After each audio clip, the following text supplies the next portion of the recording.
Hello, मी भरत. आज आपण remote सर्व्हिसचा एक प्रॉब्लेम आहे तो सॉल्व करणार आहे. प्रॉब्लेम असा येतो आहे की रिमोट सर्व्हिस चालू आहे, पण रिटेलवेअर किंवा ज्वेल शॉपचं ॲप्लिकेशन ओपन होत नाही. तर त्यासाठी ह्या व्हिडिओमध्ये जी प्रोसेस सांगितलेली आहे त्या पद्धतीने फॉलो करा. ठीक आहे. पहिल्यांदा तुम्हाला काय करायचं आहे, गुगल क्रोम ओपन करायचं आहे. त्यानंतर तिथे टाईप करायचं आहे localhost:4040. अशा पद्धतीने टाकायचं तुम्हाला localhost:4040. नंतर इंटर करायचं.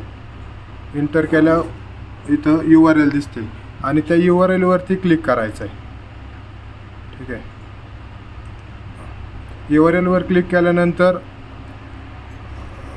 काही ठिकाणी व्हिजिट अगेन येतं, त्याच्यावरती पण क्लिक करायचं आहे. देन नेक्स्ट अशा पद्धतीने तुम्हाला स्क्रीन दिसते, टॅब दिसते, जे की सांगतं HTTP रिक्वेस्ट. ठीक आहे. त्यानंतर एरर येतो आहे 727. ठीक आहे.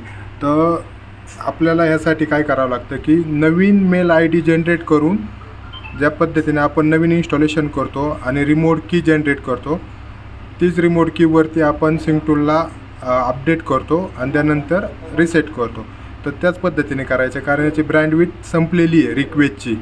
आय थिंक 1 GB पर्यंत येत असते कायम रिक्वेस्ट देऊन. त्याच्यामुळं काय आलं आहे की ते सांगतं आहे की तुम्ही नवीन अपग्रेड करून घ्या.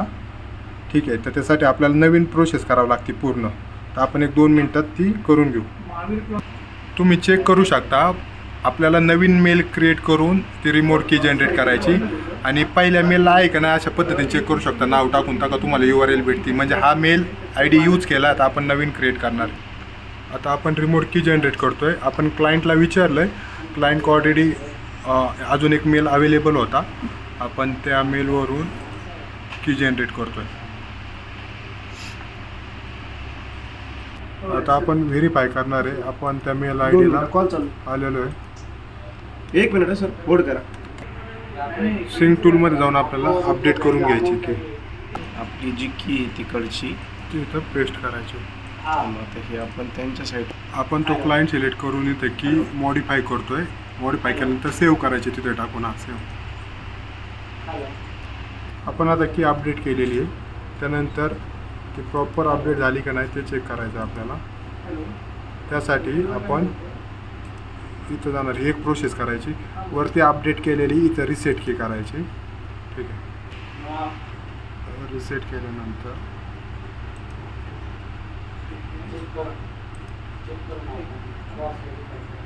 आता आपली सर्विस परत चालू झालेली आहे. आपण की रिसेट केली आणि परत एकदा टेस्ट करून बघायची. तर localhost:4040 टाकायचं.